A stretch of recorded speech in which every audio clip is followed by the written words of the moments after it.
મિત્રો, શું તમે જાણો છો, ધરતીની સૌથી રહસ્યમય અને ડરાવની જગ્યામાંની એક છે એટલાન્ટિક મહાસાગર. પણ શા માટે તમે જાણો છો? કારણ કે આ મહાસાગરમાં ડૂબી ગયેલ છે હજારો જહાજ.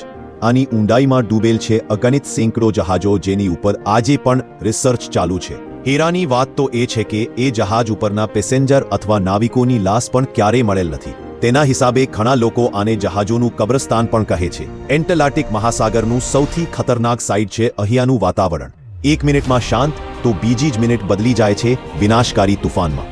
અને જો કોઈ જહાજ આવા તુફાનમાં ફસાઈ જાય છે તો તેની બચવાની સંભાવના લગભગ શૂન્ય હોય છે. આ મહાસાગરનો સૌથી ખતરનાક એરિયો છે બર્મ્યુડા ટ્રાયેંગલ.